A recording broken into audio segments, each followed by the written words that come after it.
Everyone, Dan from the Nostalgia Test podcast, and just wanted to warn everyone that the conversation on this episode will go into some of the disturbing physical and sexual violence that's both in the book version of American Psycho and the movie.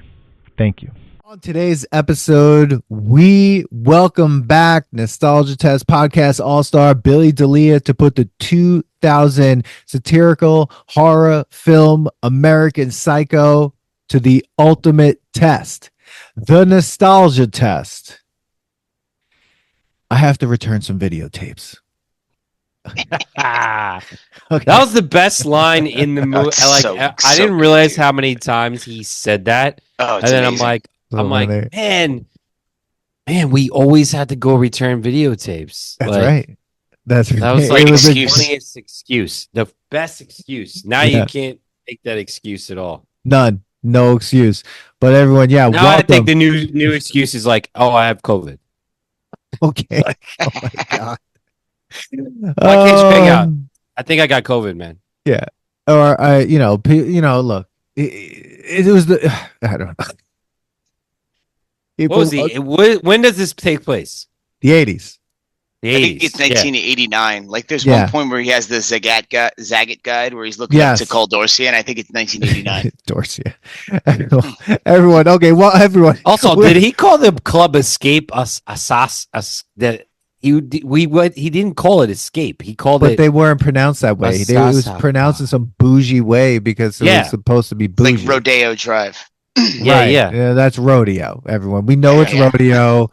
We know it. It's just rodeo. He called it like a saspa. I forget how he called it, and I was like, it says Escape.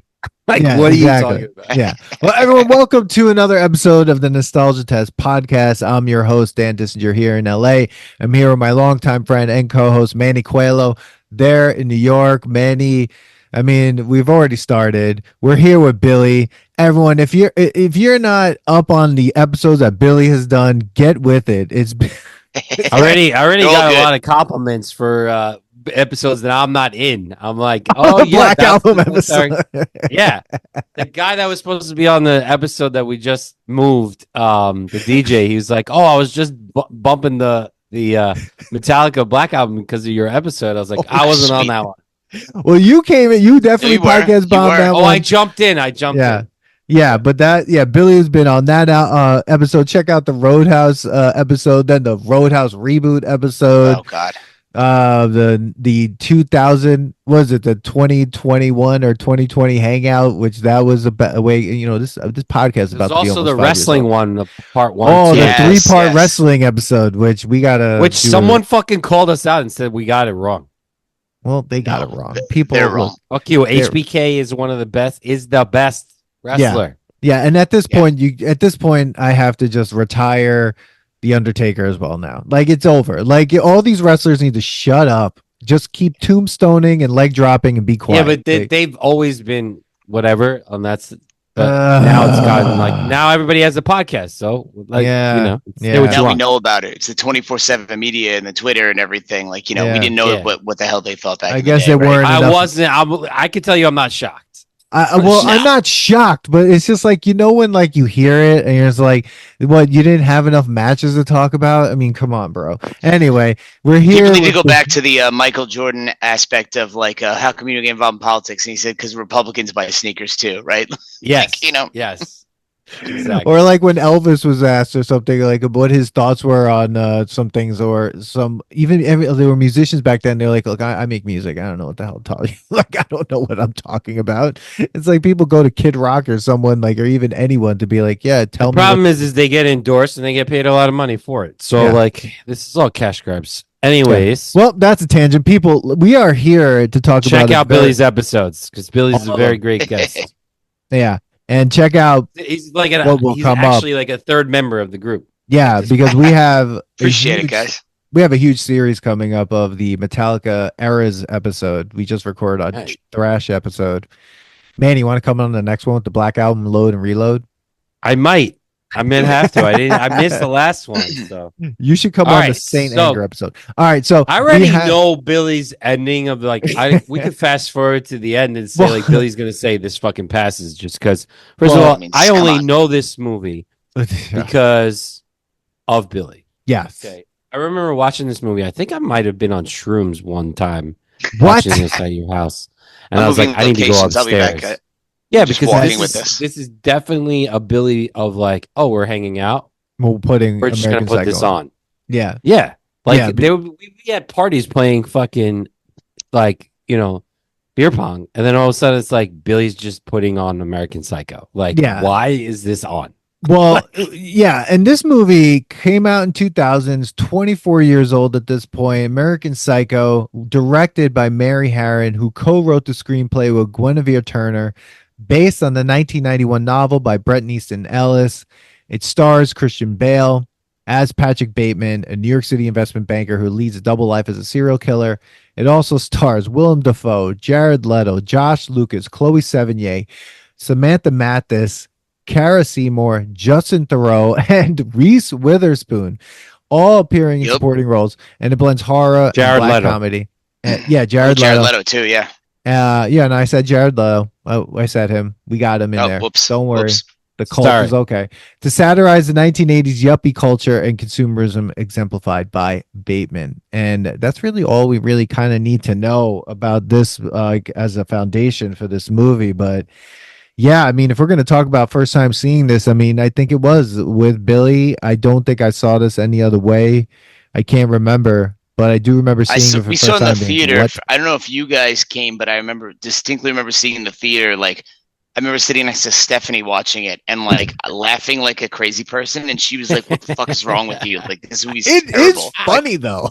It's hilarious. This movie is hilarious. Yeah, this movie you have to get the underlying satire of it. Satire of it, yeah. But yeah. I will give so much credit to to Guinevere Turner and Mary Harron for making it funnier and for giving it some sort of humanity, because apparently this book, and Billy, you were talking about this before we started, that this book is difficult to read because it's so violent, it's so like nihilistic, misogynistic. This book, they were actually super afraid to actually make this movie, but because of Mary and Guinevere, who co-wrote the screenplay, they were able to kind of move through that a little bit better, and that's why when you watch it, you kind of like oddly not empathize with Patrick Bateman, but like it's interesting. It's like a weird like character story of someone like totally losing their mind as like as the world goes by. It's really interesting. So I credit them with us being able to even see it as a black comedy, because without them it would just been some brutalist, like it would probably be like Terrifier 3. Like at this point, like it would just be nonsense to just kill people for no reason. But this movie has interesting like story, like, and it's violent sometimes. That's the thing about it. And it's also kind of it's like a interesting take on the whole 80s yuppie culture, right? Like it's just like the whole thing, like they keep like one of the main things, like we'll get into it, right? But like, remember, they keep confusing everyone for everyone else because everyone's just so obsessed with the consumerism culture. Everyone's dressed the same. Everyone's obsessed with the designers or whatever. So it's kind of crazy in that. And they actually, it also shows how selfish everybody is. It's like, and so, and how narcissistic everybody is, that they don't remember who they're even talking to. They're just going to call you whoever. And then the best is that he doesn't even correct Jared Leto's character just because like it's like, does he care, or he's just like, I want to fit in so bad that I don't care that he calls me Marcus. Because like, remember he's in the limo and he's trying to listen to Robert Palmer, the new Robert Palmer tape, but everyone keeps buzzing in his ear. The fucking the soundtrack and the albums that they use that he like wants to be obsessed with is amazing. Yeah, and he's like listening to the Walkman in she's trying to talk to him, and she says something, and he's like, "Well, I want to fit in. That's why I go." Yeah. She said, "Why don't you just quit that job? You hate it, blah, blah." And he's like, "I want to fit in." He takes the headphones off and then he just puts it back on. Yeah. Apparently, speaking of the music, I read on I was reading trivia on this. They said the single biggest cost for the film was the rights to the music they used in it, which I could see. Huey Lewis in the News, Whitney Houston, Robert Palmer, Phil Collins. It was quite unbelievable the amount of music that was in this movie. I was blown away by that, and his music monologues are they were the best, amazing. You like, but that's what's so crazy. The scene with the two prostitutes, and he's talking, and like they're what the fuck's wrong with this guy? They're just like going with it and like going in the thing, and he's still going through the process of talking about the music. And I feel like he needs to talk about the music right before he does his bad shit. Like it's kind of like his like therapy of being like, I'm about to transform over from being like this guy to the psycho. Like, and I have to like obsess with the, like he was like talking about Whitney Houston. No, Jen he's about to like, the first one he was talking about Phil Collins, right? The first time he was with them. Yeah. But then he was talking with the second girls. It's like his monogamy girlfriend or something like about. Oh yeah. And then she starts laughing at him about liking Whitney Houston. Yeah. And then he kills her. Fucking wasted. Yeah. Well, he drugged her. Does he stab her? Yeah. Yes, he does. Stabs her. Yeah. While he's going down on her. Yeah. And the other girl tries to get away, and that's when he chases her all day. That's when you start seeing like all the people who are dead. Yeah. I felt bad for her. Like the actress who played that sex worker when she got in the car again. After he destroyed her with a hanger. But whatever he did with her.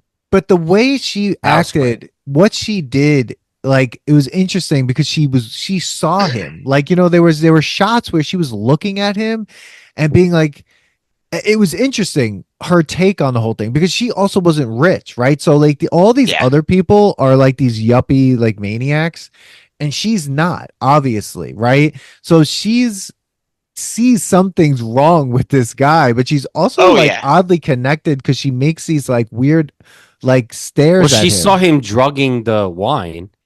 Did she? Yeah, she does stare right at him.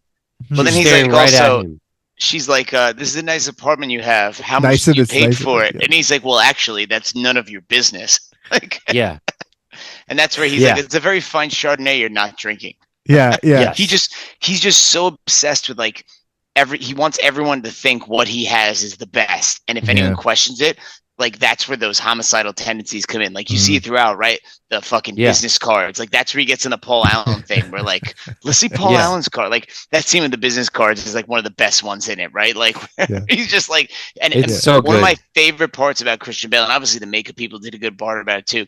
But like the look on his face where you see his anxiety coming in, where like what he has is not the best, and he has that like sheen of sweat on his face, and you can just like he plays it so well that like you could see he's like on the verge of having a panic attack because people don't think what he has is like the best thing, like it's kind of crazy when you see that. And all the business cards look the same. Exactly. That's what's the greatest part of it. It's all he's like, look at that off-white color. Like, what the fuck are you talking about? Bone. It's such a great scene. They're like, nice coloring. He's like, that's something that's called bone, and the lettering's something called Cillian rail. And then then they start like then someone else shows it. He's like, pale nimbus white, and he's like, I can't believe that Bryce prefers Van Patten's card to mine. He's instantly getting like angry. It's fucking like, this guy's crazy. And then he's like, you're right, because when he says Paul Allen's like, let's see Paul Allen's card. Like he's like holding it. He's like, oh my God, it even has a watermark. Like, oh God. And that doofus that's next to him is like what's wrong? He's like, and then his card is out of hand. Like, and everyone's freaks out at that one. you remember business cards? I had some and I never used them now. Like, Yeah, they don't. ever. Someone gave me one at a business cards conference and last week. and I was like, "What is this?" I have them because older people still use them, Yeah. even though I'm like, can I just use your phone? They're like, what? I was like, I'll just put my information into your phone or scan this exactly. QR code on my phone. Like, what do you mean? I'm like, I have a QR code that just goes to my information. They're like, don't you just have a business card? I'm like, fuck, now I got to get business cards because you really want a physical card. What are you going to do with it? It's going to go in your pocket. You're never going to see it again. Like, Exactly. I had a business card for USC, and like when I got promoted, I got the original box that had my old title on it, and I'm like, well, now I need new ones. Like it took that long. I was like, come on.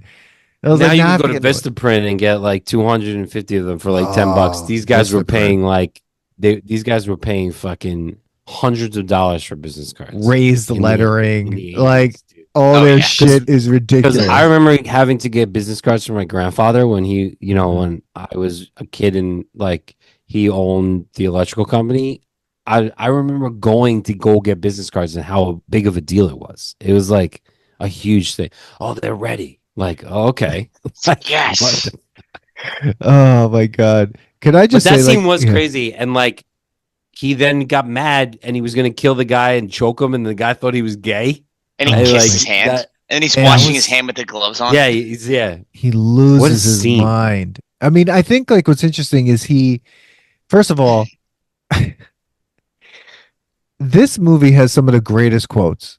Like even just off, like just not even like from Patrick Bateman, from like Justin Theroux or some of the other guys. Like Justin Theroux's like they go to that club and he's like, they don't have a good bathroom to do coke in. Yeah. Yeah. I remember that's like you don't realize what you're watching at first, right? Because it starts out with all these yuppies, and then the first thing you get is where like they go to that bar and she's like, these chick tickets are no good. It's a cash bar. And he's like, I fucking want to stab you to death and play with your blood. And you're like, whoa, what? Like, and you're like, did he do that? No one hears him. I was thinking about that. I was like, did she not hear him, or is that in his head and we're seeing it because he was looking at the mirror? Well, that's and that's we the only biggest saw question the mirror throughout, right? I think what he is said real that. and what's not. Yeah, because I was like, are we in like a Fight Club kind of thing where like we see it as the people, the onlookers, but nobody else is actually hearing what he's saying? Like, I think, because what he said to the waiter when he's like, if you ask, like, it's like, oh, do you want to see the specials? And he's like, not if you want to keep your spleen. Yeah, yeah, exactly. I was like, Jesus Christ. Yeah, and then he's like, he's eating with Paul Allen, and Paul Allen's wasted, and he's like, do you know I'm utterly insane? I like to dissect girls, and like, he just keeps like drinking and laughing, and he's like, oh, another martini, Paul. Like, that's the best. Like, I love that part. Like that part is. But that goes back. Funny. That goes into like the fact that like none of them actually care about each other, right? Like they're just like, I don't care what you're saying. Like you're taking me out to eat, and like I think you're Marcus anyway. So like, why the fuck doesn't matter? I care about you. That's the thing. That's why I think all of this happened. I think he said all that shit. I think that because there's just something. Don't.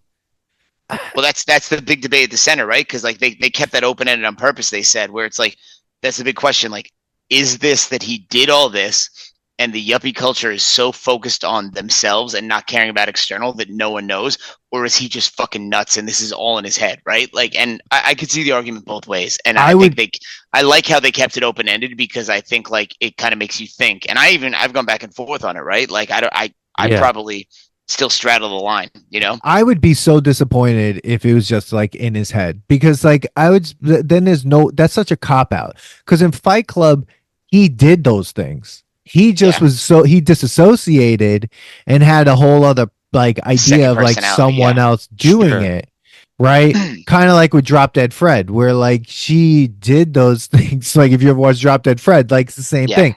Like he did these things, I believe, because it's like if you ever watched that stupid show, the Newhart show, like with Bob Newhart, the whole series ended at a series finale. Spoilers for Newhart. Yeah, he wakes up. He's like, "Oh, I had this weird dream for 8 seasons." But I know you don't whatever like it is. Like that's bullshit.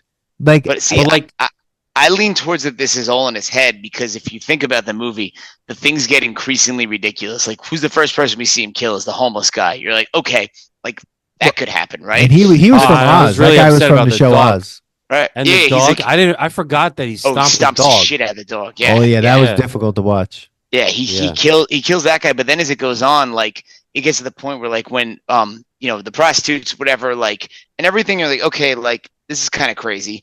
He kills Paul Allen, like it's kind of nuts. And then like, he's literally walking through the lobby with the body, like with a trail of blood behind it. Yeah. And he runs into Lewis and he's like, oh my God. And he's like, and you're like, oh, is he gonna call him? And he's like, where did you get that overnight bag? Like, but then it gets more and more ridiculous as it goes on. Like the chainsaw chasing, he throws the chainsaw down the thing. Yeah, like nobody else is in the apartment. Yeah. Yeah, but the ATM's like feed me a stray cat, and he goes to do that, and then he shoots the woman, and then remember where there's literally a point where the cops are there, and he's shooting, and the cars blow up, and he looks at the gun like, what the fuck? And so like that's where it's like, is this actually happening, or is he just like having like a mental breakdown, right?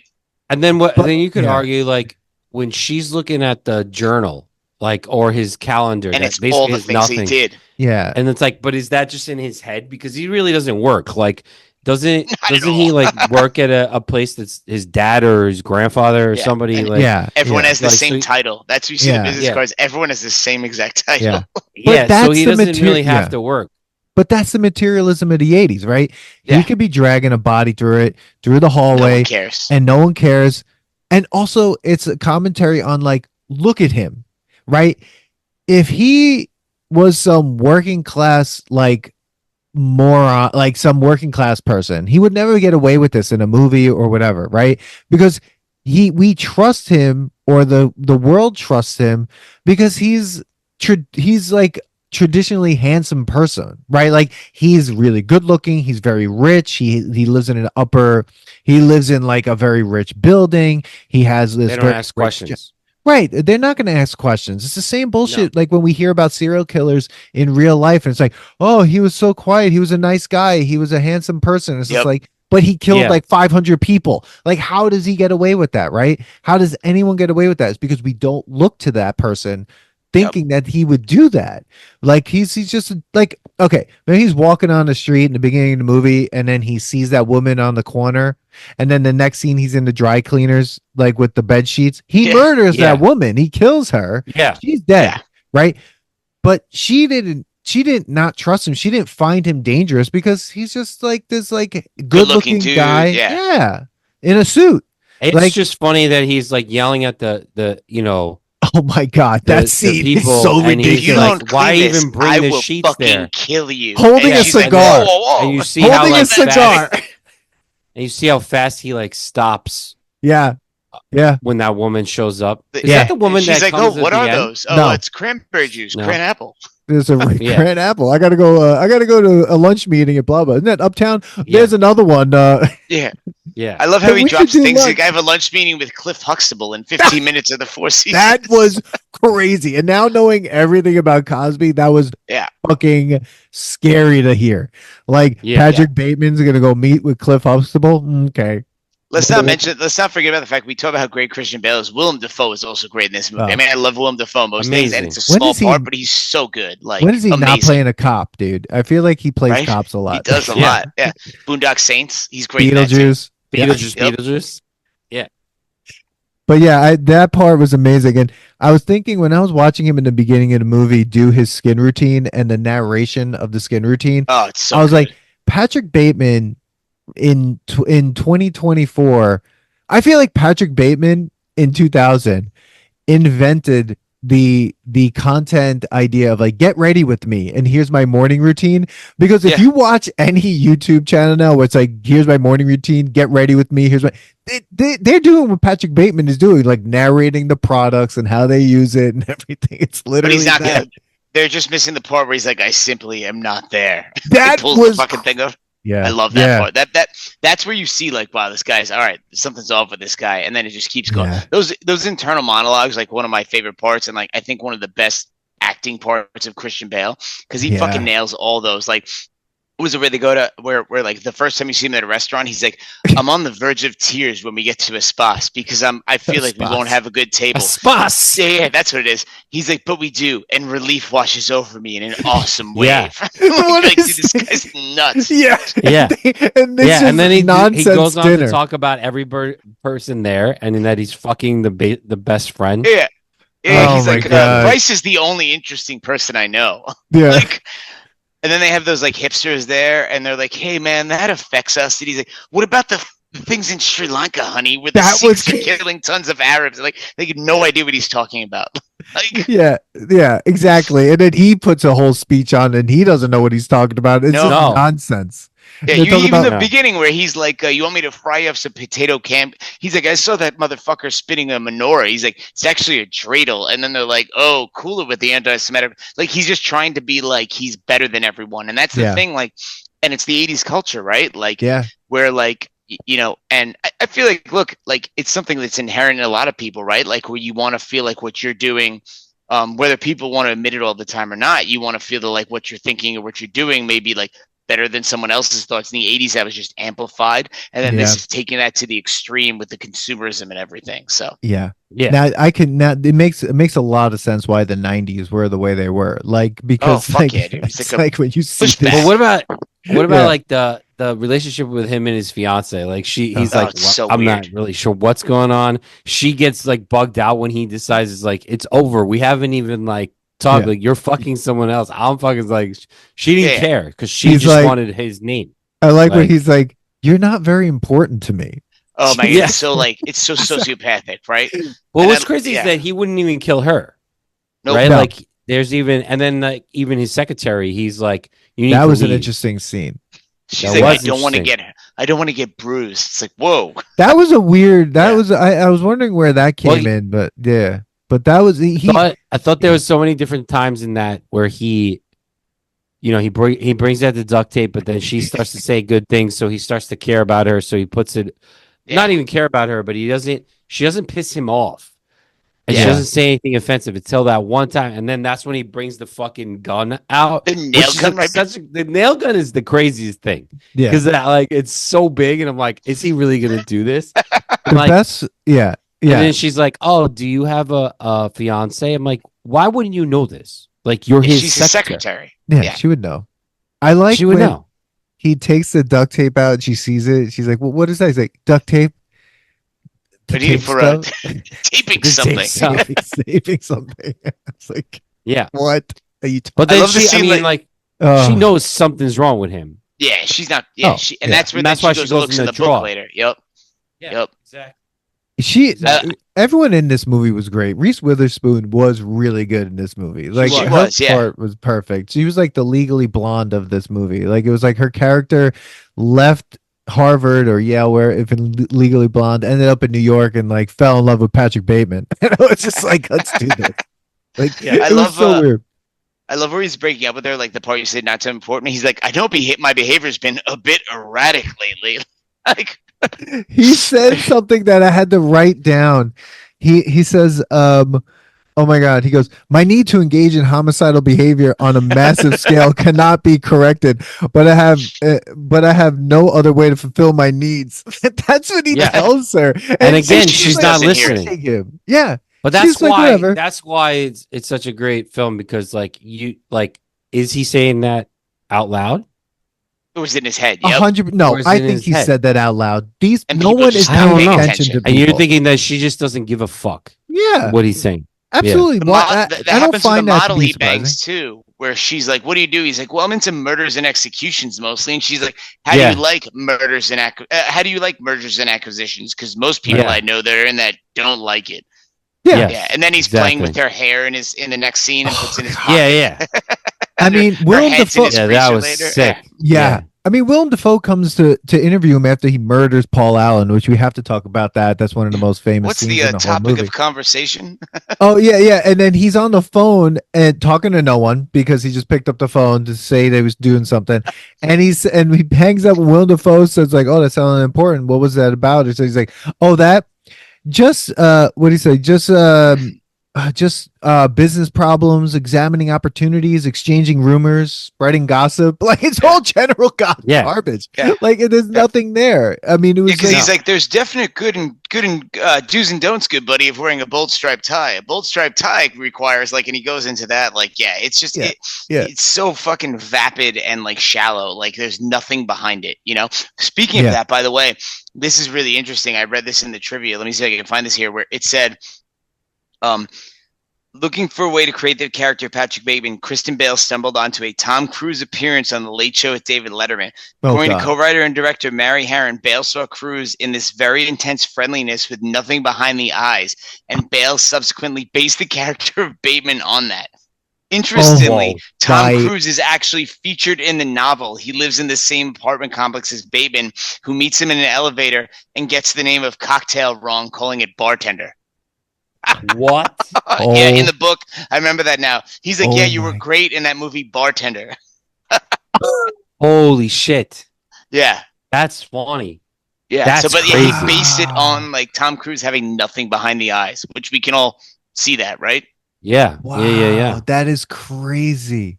There's also another movie that came out in 1989. I will say, I don't.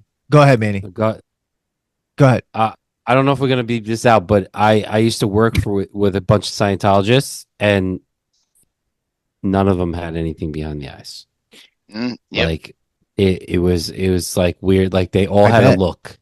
They all had a look, and it was like, holy shit! Like they all looked the same. After their thing where they have to recharge or whatever, hold the cans. Like, yeah, it was crazy. I saw the machine. Not like hold the cans like in that way, right? Like in a bad way. They hold like this like machine that like you're supposed to like. Yeah. It was basically confession. It does and you nothing. you could only be done after it beams, and sometimes it took like 4 days or whatever. It was crazy. Anyways, is it like that arcade thing that you hold and it shocks you? Yes.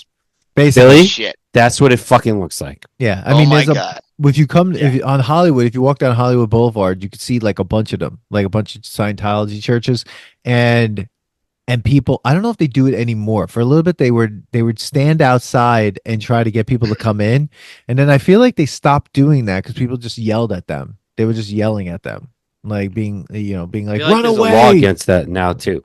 Yeah, in certain spots. Yeah. So in 1989, there was a movie starring Nicolas Cage and Jennifer Beals called Vampire's Kiss, and in that movie, it's a black comedy horror film where he. Are you saying is it dark comedy, not black comedy?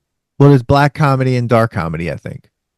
No, black comedy doesn't that normally. Yeah, I think they're interchangeable. Yeah. When you say black comedy, I feel like you're like talking about like Big Mama's House or something like no, Soul Plane. No, like so, like no, it's not. It's wow. I feel like they're interchangeable phases. Well, no, I'm just saying like that's like I got it. Wow, I love Pete.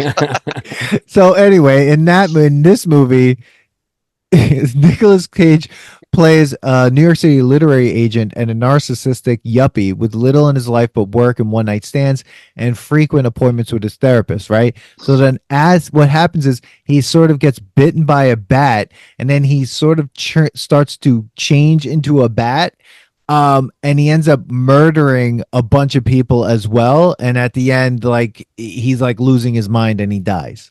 So when I saw this and I think of that movie and this, it's like kind of the same premise. It's like someone who's like losing their minds is getting violent and more violent as it goes on. They're super rich. They're like just in this whole crazy yuppie culture. And it kind of goes the same route, except in this movie, he doesn't die. Right. And then I was thinking of our episode, Manny, on Big and how the kid in Big probably grows up to be Patrick Bateman because like he just sees everything. It's like, oh, we could just do this. I have an apartment still. It doesn't matter. And then he goes back to middle school after he experiences the real world and everything out there. And he becomes a maniac afterwards. So, but yeah, there's a lot of like things. If you've ever read the book Crime and Punishment by Dostoevsky, great movie. It's he wants to murder the old lady, just see what it feels like. That's like this. Like it's kind of like this, and you're with the murderer the whole time. All the narration is in it. It's really interesting. Only he doesn't feel remorse here, right? Zero. Yeah, zero remorse in this movie. Because he's a clearly psychopath, sociopath, you know. So yeah, I'm looking at this is funny. So I mentioned this to you, Pika, before we started, but I'm looking at this thing I read about trivia here. So Manny, I don't know if you know this, but apparently, you know, when they first started talking about this, the director Mary Herron wanted to make it with Christian Bale as her chosen lead. but the studio actually balked at the idea originally because they didn't think he was famous enough for the part, and they wanted Leonardo DiCaprio to play the role with Oliver Stone directing the movie. So that would have been a much different fucking movie, much different movie. Yeah. Oh my God. So, it would imagine that. He did Scarface, right? Oliver Stone. Did he do? Oh, Oliver. No, he did. No, he did. No, I don't think that was Oliver. That was Brian De Palma. Oh, okay. Oliver Stone did. Like Platoon and Natural Born Killers and stuff like that. Yeah, exactly. Okay. Yeah, well, exactly. So it would have been very interesting. Much different movie. That Bayo then becomes Bruce Wayne, who's also a serial killer. Essentially, yes, right? No, Batman doesn't kill people on purpose, Manny. But it's also who has a problem with rage, right? Yeah. When I saw those movies, I was like, he's basically Patrick Bateman, right? Because like if you ever hear, like that's the other thing, like if you hear Christian Bale talk, like he has a thick Welsh accent, and that's another piece of trivia I read that like he's like a method actor because he's nuts, and apparently like he spoke in that American accent the whole time, and when the movie wrapped, he like spoke in his regular accent, and people thought that his regular accent was a fake accent, and he was like starting to work on another movie. Really? Wow. That's crazy. Wow. That's nuts. I don't think I've ever heard him speak normal. Yeah. I have. It's it's shocking. It's crazy. Yeah, if you see me, it's like when he wins awards and it accepts it, like you're like, holy fuck, that's his voice, right? Like Jesus. Yeah. It's crazy. Yeah, he was in Newsies. Oh, great movie. Oh my great God. movie, some of this trivia is so hilarious. Like, how about this? The face mask peel only took one take. That's an interesting piece of trivia. Really? Yeah. What? Wow, he was able to pull that face mask off in one take like that? One take. Yep. Damn. That takes practice. That's unbelievable. I mean, it's unbelievable. I can't believe he did that. The scene where he like looks in the mirror and he's like flexing and stuff is like just such a those sex scenes are so stupid. That's They're another amazing. one here. It's so ridiculous. Patrick Bateman watching himself have sex in the mirror was an on-set idea. It was not scripted, and they decided in the moment that his obsessive flexing in the mirror would kind of show how narcissistic he was. Oh, Bale 100%. Took the idea and ran with it.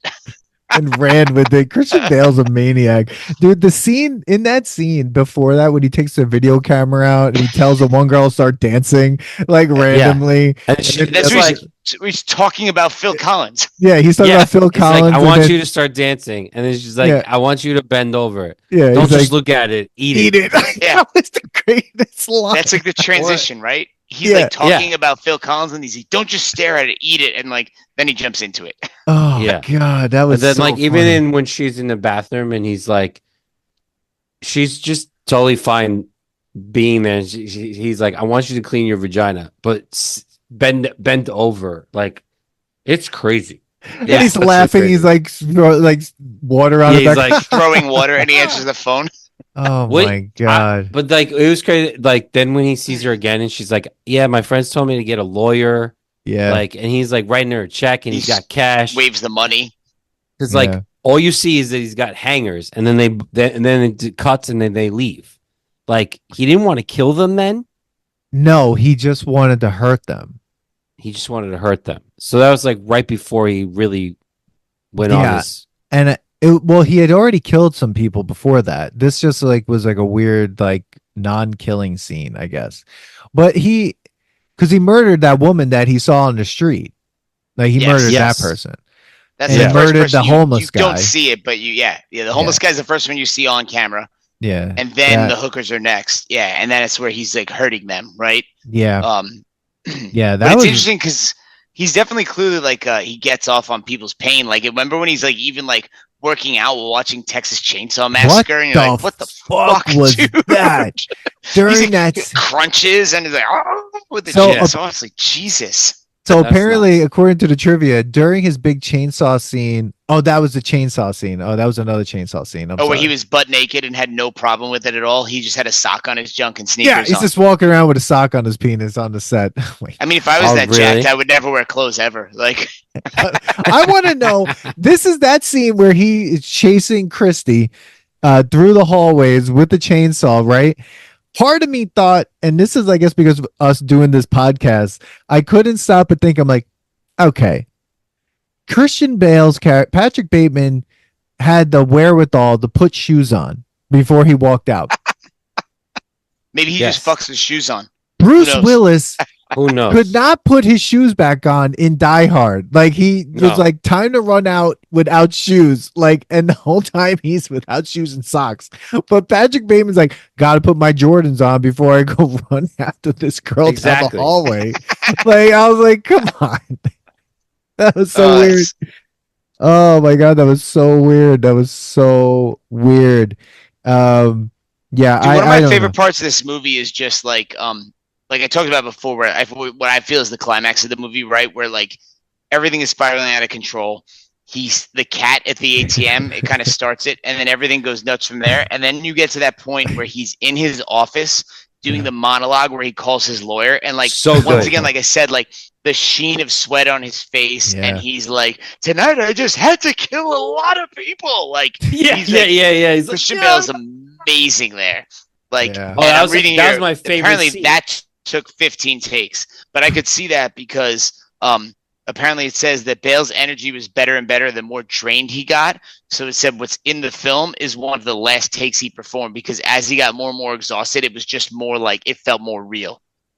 Wow. Okay. That's crazy. To block the three-way sex scene with two prostitutes, co-writer and director Mary Harron and Christian Bale watched X-rated tapes. In her commentary, Harron says Bale made stick figure drawings of the positions he thought would work best. Oh my god. I love it. And then he's like in the mirror, he's like, I love that they're like, they had to watch this for research. And it's like, oh, let's sit and watch this. It's what's the video he's watching where he's calling Carruthers' girlfriend? He's like, Pumpkin, you're dating a dickweed. You're dating a tumbling dickweed, while he's looking at a thing called Inside Lydia's Ass. Yeah. Yes. And she's like, stop calling me Pumpkin. Oh my god. I thought she was so drugged out all the time. Yeah. Oh yeah. It seemed like that's what they were leaning towards, like when he left her for Easter, when she's like, oh, if I don't see you after Easter or before Easter or whatever, have a good one or something. And I was like, oh, she's going to off herself. But I forgot. That's what it felt like. Yeah. I guess that maybe it's in the book. I have no idea, but I don't know. I think it may be. Yeah, but it's funny though, how like one of the things that I find like just shows how like, because once again, we talk about the yuppie culture, right? Like this is satirizing that, but like, shows how like he's almost like, obviously he's psychopathic, but it's almost like OCD too, where every time he goes to a restaurant, he's referencing like reviews. Like when he goes to there, he's like, hey, we're gonna go to Dorsia, remember, to convince her to go out. And then they're at Barcadia, and she like falls down, and he's like, you're gonna have the blah blah blah, someone called it a playful little dish. And then she passes out, and he just puts his arm on the table, and he's like looking around trying to feel cool. Or when he goes out with Paul Allen, he's like, I see they've omitted the pork loin with lime jelly. Like he's just obsessed with like all the status of like reading these reviews, like restaurant reviews, and he needs to go have it and do it. Like, and it's like, it's crazy, right? I love that scene because the Mexican restaurant they went to was the guy with the thing around his neck, and he's like, is that Ivana Trump? And then I wonder, I'm like, wait, to me, I'm like, I was watching again yesterday, and I was like, did he do that because it's in his head, or is he trying to convince Paul Allen to stay? I think that's what it might be her. Yeah, because Paul wanted to leave because he was like, this place is empty. First of all, he had a reservation, and the original no one's there. Yeah. Oh, it's great. He's like, we could go to Dorsia, and he's like, I could. No one goes there anymore. Like, no one goes to Dorsia anymore. I love when speaking of Dorsia, I love when he calls Dorsia and like they just fucking laugh at him. Yeah. And you can see it hits his he ego. gets so fucking pissed. Yeah. That's when he kills the homeless guy that night, right? That's right. That's where it is, because then he takes her out to Barcadia, and then he kills the homeless guy afterwards. So it's like it's almost like people make him feel shitty or inadequate or less than, and then he has to take it out by fucking killing someone. Yes. Dude, I love that he listens to that song Lady in Red. Yes. He's listening to that the first time that Willem Dafoe comes, right? Yeah. He's like, tell him I'm at lunch. It's at Patrick's. And what about I think he knows you're here. Even with Willem Dafoe's character, where he's like, they have dinner together, and at like Smith and Walensky. Yeah, and does William Dafoe's character just want to be liked by him? Because he's like, he's not really like interviewing him anymore. No, and he's just like, oh yeah, you were at this thing with him. Yeah. He's like giving his own alibi. He's like, and once again, he's the sweating, like looks like he's gonna have a panic attack. Like the acting from him is like just fucking top notch. And that was the other interesting trivia I saw. That people told him this would be career suicide, and in my opinion, I think it's the opposite. Where this kind of set him on the career path because people just saw like what a amazing actor he was. Like there's so many great monologues in this. His the way he emotes things, like he's just fucking so good. Like, and this is like, to me, this is him putting his fucking flag in the ground. It's like, yo, I'm an Oscar-worthy actor. And to your point, Pico, the fact that he wasn't nominated for this is a motherfucking travesty. Like, it's obscenely ridiculous. Before we hit record, before we like started recording, I said that I was like, he was robbed of an Oscar, and if we look at what was nominated, like the nominations of that year, it's to me such a horrible fuck up, in my opinion, because he should have won. The nominees, I mean, were Russell Crowe for Gladiator, Javier Bardem for Before Night Falls, Tom Hanks for Castaway, Ed Harris for Pollock, and Jeffrey Rush for Quills, and Russell Crowe won for Gladiator. Now, even inside that category, but inside that category, I still would have gave Ed Harris the Oscar for Pollock because it's a way better movie. Gladiator is a good movie, but it's just like Russell Crowe just had to be like, I mean, there's not much, in my opinion, to his part. Yeah, that's right. He just had to be like, "Are you not entertained?" Like, he didn't entertained. I'm Australian. He didn't embody a psychopath or like. No. Yeah, and he didn't. And I never saw Quills, but what Jeffrey Rush is great. Give him an Oscar. Like, it just made no sense to me that that Christian Bale would not get a nomination. But then again, you're not going to get a nomination for a movie like this. Though. No, it was. I mean, he eventually got it. He did. I think a lot of people did. Honestly, I think a lot of people didn't get this movie. Like, I think people were turned off by the violence, or that's all they focused on was like, this is just like, a horror movie. Like, I think people miss the satire taking the piss out of the 80s culture. This is basically like take Wall Street and turn it on its head and like take the piss out of that, right? And I think people had trouble wrapping their head around that because of the violence, right? But that's why I think Mary Harron did a good job because, like I said, the book like goes way too far. Like there's a scene in the book where he literally goes to the Central Park Zoo and he goes in and there's like a 5-year-old child and he fucking stabs the kid a couple times. And then as the kid's like, people don't see the kid like get stabbed, but then he's bleeding out. He comes in and he goes, "Don't worry, guys, I'm a doctor." And he just holds the kid in his hands just to fucking watch him die. Like, it's a lot fucking darker. Like, whereas I think they did a good job of taking, by the way, Bret Easton Ellis, I don't know if you guys have read his other shit. I've read all his shit. He's a fucking cokehead nut job. So it's like, he basically, he also wrote, there's a movie, the movie Robert Downey Jr. was in the 80s. It was one of the big movies that he was Less Than Zero. You ever see that with him?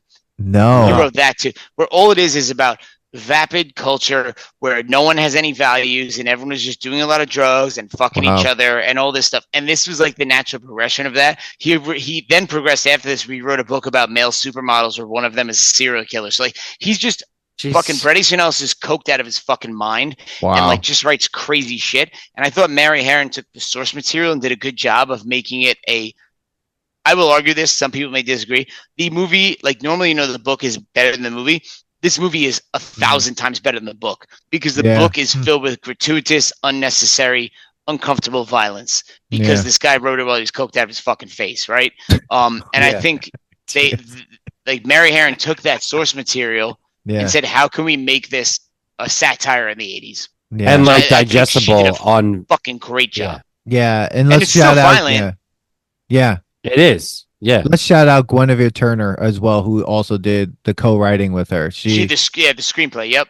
Yeah. What about like the scene where he goes back to the apartment and it's all painted and like it's for sale. It's New York real estate. Does the woman know that there was murders there? That to me is where you're like, is it in his head or not? because Or is it did in he his just head? imagine that? That to me is where you start getting that vibe. Like, did this happen or not? I don't know. Like, Well, she's Yeah. like, don't come back. Like Yeah. in a way Well, that's because where she's like, you're weird. Like, Yeah. or like, because she didn't say like, oh no, he doesn't live here anymore. She just said like, she like didn't even flinch when he's like, oh, Right. isn't this what's his name's Paul apartment? Allen's And place, she yeah. Paul Allen's. And now the thing is she in on it?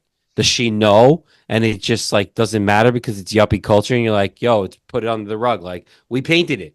It's fine. Like Yeah. that didn't happen here. Yeah, man, know? it's New York real But like estate. how did they get away with like throwing a fucking chainsaw down into the screaming at her. and screaming, and nobody else came out, and she's knocking on Well, the door. Well, I think this is also There's commentary nobody on. there. I mean, we all know the story of like Kitty Genovese who was killed, and everyone, there were all the bystanders that saw her die in New York, right? And so these are the types of things. Like no one wants to go to their door. No one wants to call the cops. We know this. That's why I was told never to scream help, but to scream fire if something is happening because people are going to react to that and not to help, right? Because like if you hear fire, someone's going to call the cops, like call someone, right? But no one wants to get involved in anything. And especially, look, you're in New York. Let's be honest. New Yorkers don't get involved in things.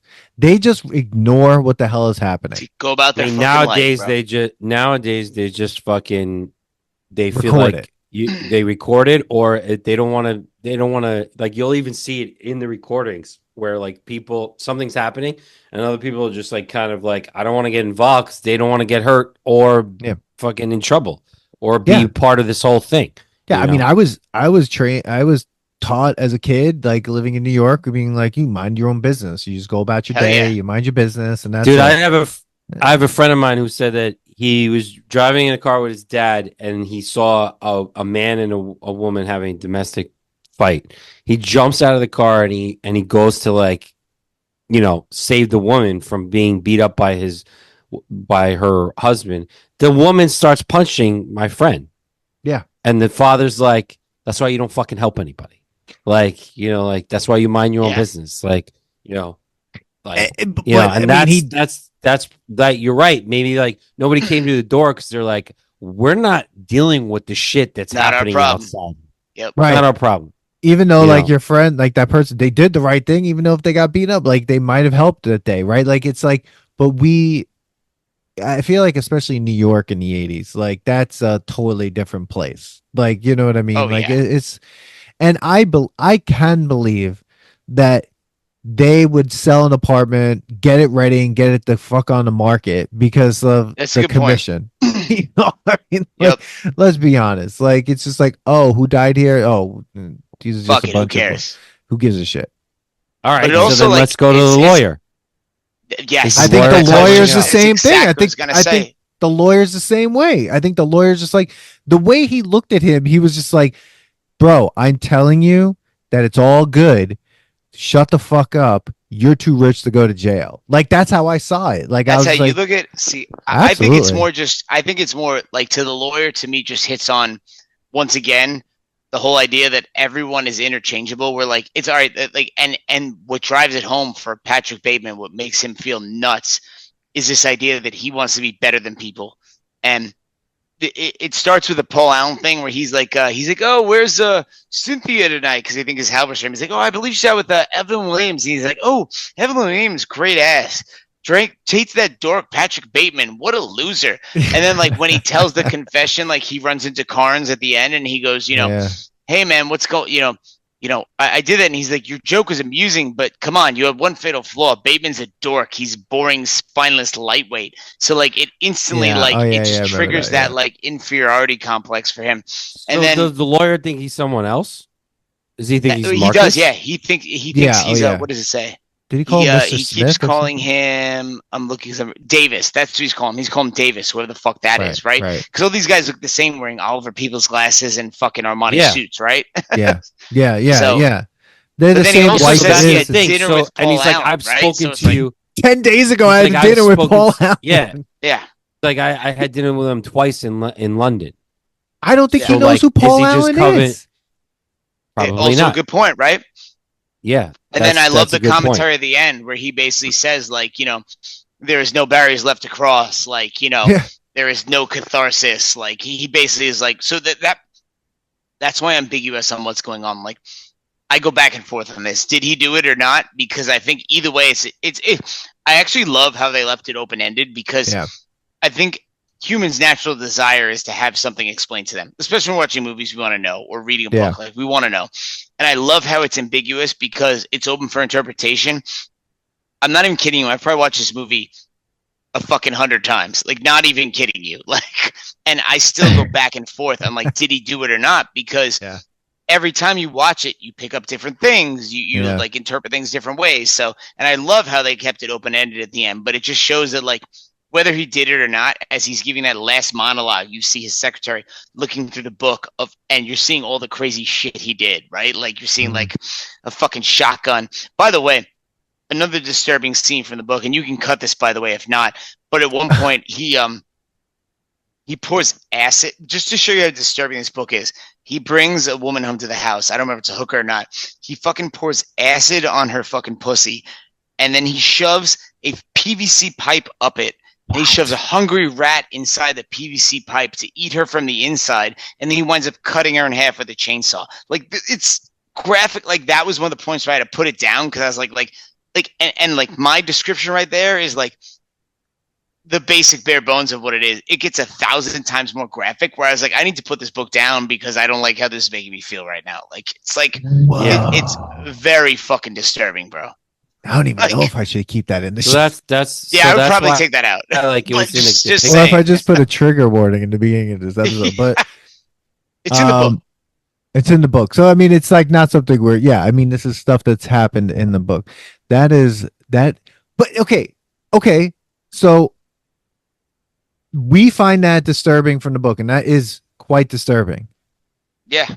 But look at what's out now. Look at after 2000, right? You have movies like Hostel. You have Saw 1 through a Million. You have Terrifier. 3 Have you guys of watch them. those, by the way? I haven't watched any of them. I don't want to watch the Terrifier movies. Human Centipede. Oh, Jesus, yeah. So like, let's just focus on Terrifier because we understand exactly what it is. Like, even though I'm not going to watch it. Absolute shit, gratuitous violence. Gratuitous violence against women and just cutting people in half for the sake of violence. Right. It's horrifying to the point where, like, it's not even a horror movie. Like, to me, that's like not Jason horror. or Michael Myers, like slashing someone. Oh God, the jump scare. Like, it's just fucking gratuitous gore. You know? Yeah. And that's why, like, in this movie, you have Guinevere Turner and Mary Harmon. They really did a great job of, like, focusing on Patrick Bateman. But it's like the thing that you said that was in the book. It's like they're doing that shit now. Like, they're doing those things in movies that are mainstream films. Like, Terrifier is a mainstream. The #1 movie in America 2 weeks ago. It's the most. Really? It's the most successful unrated film in history, basically, at this point. And it made like $50-something million, and they made it for what, $1 million? It's in theaters, maybe. Yeah, bro. I haven't heard about this. Yeah, Terrifier 1, 2, and 3. We're all in killer theaters. clown. That's not it. It's basically like you know, it was like it was a little different. Yeah. Take it, and make him a clown that's more like a Jason. Yeah, but killing people even more brutally than Jason does. You know, like I've rewatched the Friday the 13th recently. I do a kick every Halloween if I pick a. Last year I did Halloween. This year I did Friday the 13th, and those kills are like hilarious, gratuitous, but like funny, right? Like, you know, someone gets a spear through them while they're fucking someone because if you fuck, you're getting killed in the movie, right? You know?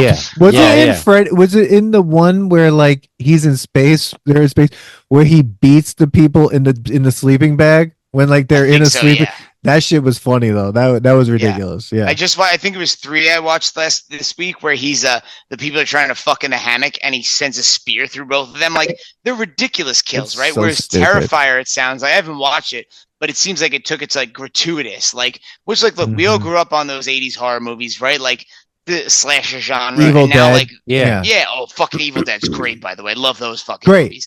Yeah, it's great. But they've really pushed it to the point where it's like people were apparently leaving Terrifier 3 vomiting, right? And this like the book was that level of violence, but they took it to me here. What I love is there. Don't get me wrong. This movie's violent. There's This violence, movie's very violent. Yeah. but it is violence for a purpose of showing like how it relates to the character. It's not just violence for the sake of violence. And that was, I actually feel helped the movie, is the fact that you had a woman screenwriter, a woman director. Like they were like, you know, because there were still arguments about misogyny, and they were like, no, dude, like we tone this the fuck down, you know? Right? Yeah. Like, and it's, this is more like it's almost a character study / satire of the culture, right? Yeah, of the culture, yeah. Sure. I mean, this to me is like, you guys know I fucking love this movie, but this is like top 2 movies for me. This and Goodfellas, top 2 movies. Like, you know, no, it's a great movie. It was shot well. It was like even all the characters and the little like jabs or like just each extra. No, I don't want to call them extra. Each character, his friends, they all had a reason to be there. Oh, Justin Theroux is good. The one friend who can't make a reservation, and his eldest friend's like, he can't make a reservation, and he's drinking Pellegrino now. Like, he went to rehab. Yeah, 11-4 Yankees so far. Oh wow, Jesus. Oh shit. Well, they get to go back to LA at least. Wait, no, Game 5's in New York again. Yeah, that guy's gonna be upset. Yeah, that guy's gonna be upset. Yeah, this we had some comments. Go ahead, Billy. I'm going to get some people's good line I just remembered of. I love how it really, you know, because you know, Bateman, as you said earlier, where he's trying to fit in. Yeah. But then you remember the scene where they're smoking cigars at that bar. It's before Lewis tries to hit him on the bathroom, and he's telling the story. He's like, you guys ever hear the story about Ed Gein? And the guy's like, Maitre d' Canal Bar? He's like, no, serial killer, Wisconsin. He's like, he saw a pretty girl, and, you know, he had 2 thoughts in his head. The first part was like, you know, I want to take her out, treat her nice, do good things to her. And they're like, what are the second part of things? Like, what her head would look like on a stick. And he's like laughing, and everyone's like, okay, buddy. Like, God. So it's like, it's kind of shows you like he's trying to fit in, but he still like slips up here and there, right? Because people are like, what the fuck, dude? You know? So it's just, the whole movie is just there's so many interesting things going on, like the whole yuppie culture. Did this happen or did it not? How is he interacting? How is he trying to fit in? Like even the fiance that doesn't really have a relationship with him, like they don't really talk to each other. She's carrying a big relationship. She has a pig at one moment during the Christmas, and Patrick Bateman is just like, "What is that?" And then he's like, "Mistletoe time." Even she was like, "Why is he calling you Marcus?" And he's like, "Oh, don't worry about it." Mistletoe. Dude, can we talk about though, like Jared Leto? Like, I don't know why he was in this movie.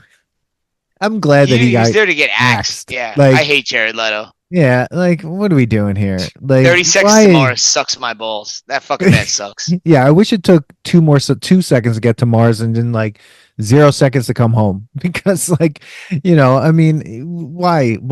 Like, it was just so weird, and I'm glad he got axed. Because I'm pretty sure he didn't have to act too much. I mean, I think he was casted for the fact that he has a pretty face. Like, why was he casted in? I mean, I guess Fight Club. I mean, look at Patrick Bateman. I mean, he you know, Christian Bale, very handsome person. You know, then like apparently in the trivia, when that shower scene, all the women had to sit on set and watch Christian Bale wash himself to get the bun shot. Like, I mean, again, in a movie from the 2000s, you get a really like throwback 80s buns shot. Yeah. You good point. That was a Patrick Swayze. That was a Swayze bun shot. Oh, it was. Yeah, that's a Swayze bun shot. Yeah. So I put apparently he did that skin routine. Apparently, I read in the trivia he actually did that skin routine that he describes there. He did it every day during the filming of the movie. I believe it. His skin looked amazing, bro. It really did. Yeah, he looked great. So I put the story on Instagram before we did this, and we got some comments. My friend PT from the Long Take Review. Shout out the Long Take Review. Check out the Long Take Review podcast and the Substack. It's amazing. PT said American Psycho definitely holds up, and then he says, as someone who had to live with mild to strong embarrassment through the 90s because of my earliest favorite bands were Huey Lewis and the News and Genesis. This movie was devastating to my attempts to defend myself. Still a classic. That's fair. Great. Although I love some Huey Lewis and the News, man. It's a great fucking band. They got the Back to the Future connection. Yeah, definitely. Have you guys done that yet, by the way? Because we haven't. No, we haven't. Come on. The that's which is crazy. Which is crazy. Everybody asks one. Dude, everybody asks for it. Everybody asks for it. Like my friend Jeff is like, "How have you not done that? Your dog's name is Marty McFly." I was like, "Because I already know what I'm going to say about it." Just do Back to the Future 2 or 3 then. I think do 3. I think you do all. 2's Two's a fever dream. 2 is a fever dream. I think doing. I want that fucking together. sports almanac though. Yes, I think doing it all together. You got to do that though. God. I think you should do it. Trilogy. At some point. Oh my god, the trilogy is good because you got to watch it in all together. Is I know why they did the Western one. It was dumb. I hated it. I know why they did it. They wanted to go through all the different things. And there is a rumor that they're gonna do Back to the Future 4. But Michael J. Fox can't be in it. I would be okay with him.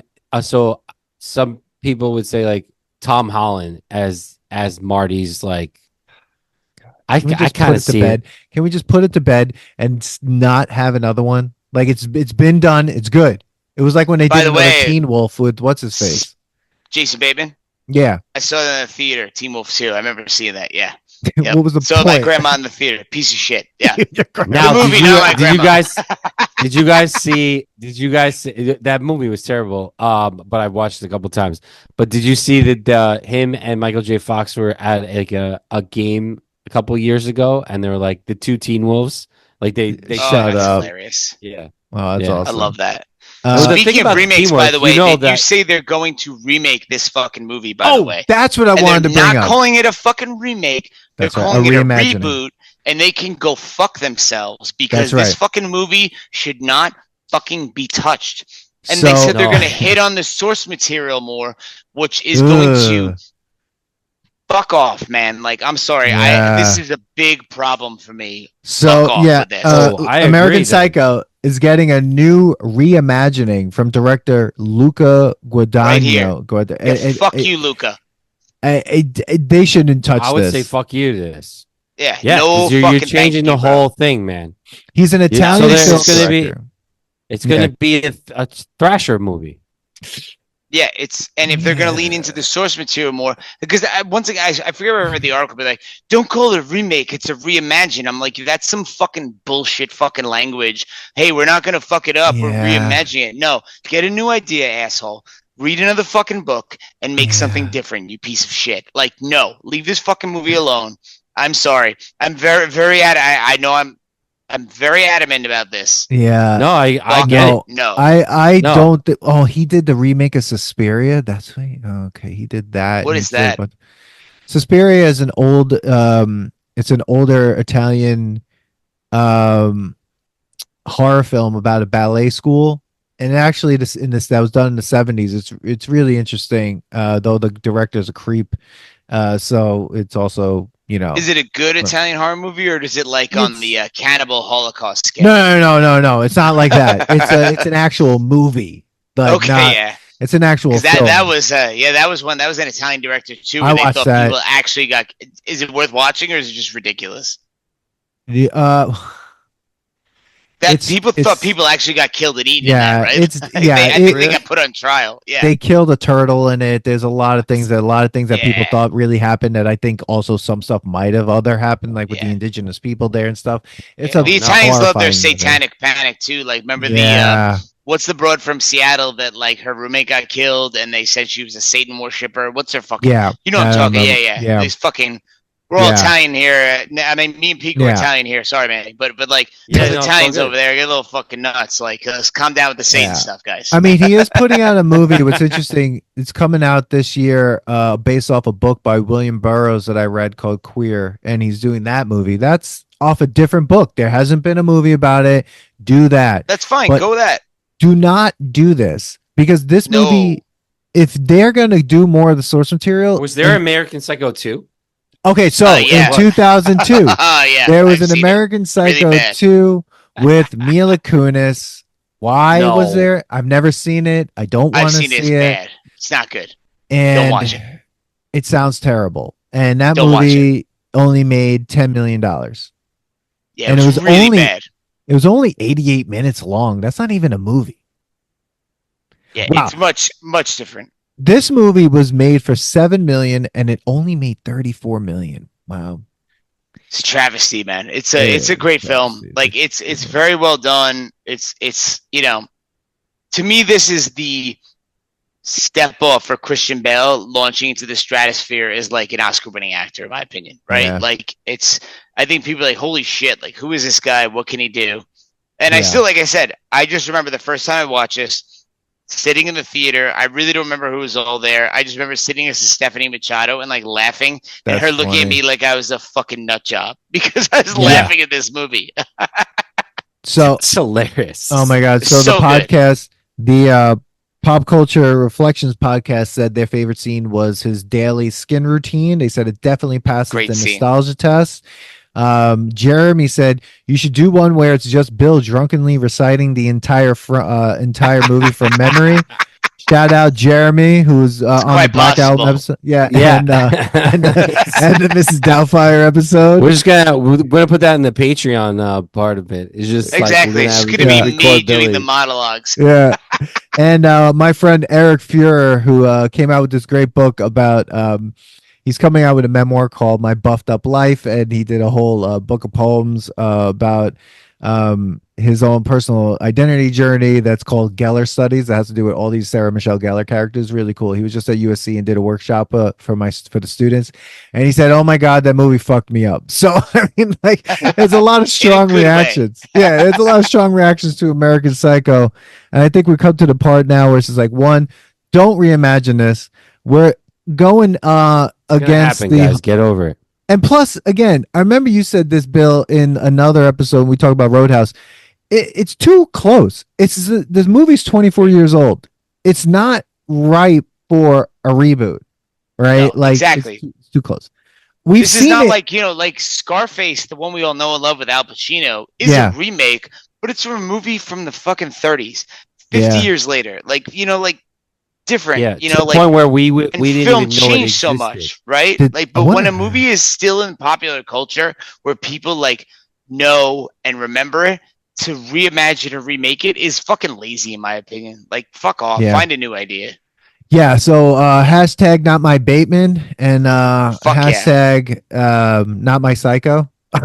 Well, yeah. We'll have to, by the way, when that piece of shit comes out, we're gonna have to watch it and do No, another We're episode on that. gonna have No. We to. have And to. We have to. It's gonna By suck. that time, someone Well, has to pay well, us to hate watch it. Hate watch Someone's it. gonna have to like subsidize that watching. No, Yeah, send us we'll- send us to the premiere. Look, Um, we'll all come to New York to watch it. Well, Pico, And then you we'll and me go will to make a Qzar. trip to Guys' the- night. Exactly. Yeah, yes. that'll Then be a we'll go to guys' fucking night. Qzar. and then Bam, we'll there go we to We'll go. go to QSR just to make up for it. Oh my And god! if QSR is closed, we're gonna rent it out. I don't care. I don't think Yeah, it's yeah, closed. yeah. Yeah, I'll But, buy it. So Be yeah, like, I'll buy- listen, can we I'll just buy like, it. if Can we it's just like buy the abandoned- I can't equipment? afford that. Can we just Imagine buy it's the just equipment? Yeah, imagine it's just abandoned, and they're just like, listen, the maze is still there. Yeah, And yeah, you could yeah. just go to Yes. Toys R. You could just go like buy Toys R Us lasers. doesn't exist. Toys man. R Us. No, that man. doesn't exist anymore. It's Home You Goods. go It to used to be Toys R right Us. down the block there. I know, right? Yeah, I think it's When like we go to Home it's Essentials. like you could buy those laser Yeah. the home laser game that we just would. Yeah, and yeah, we'll yeah, all yeah. just go to the maze and play. Oh man, oh my god. Well, here we are, American Psycho from 2000, Christian Bale. Does it pass the nostalgia test?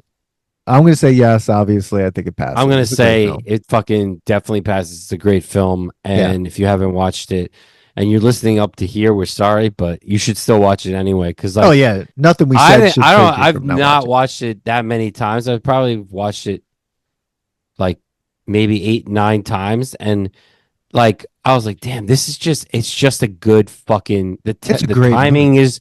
The timing is perfect.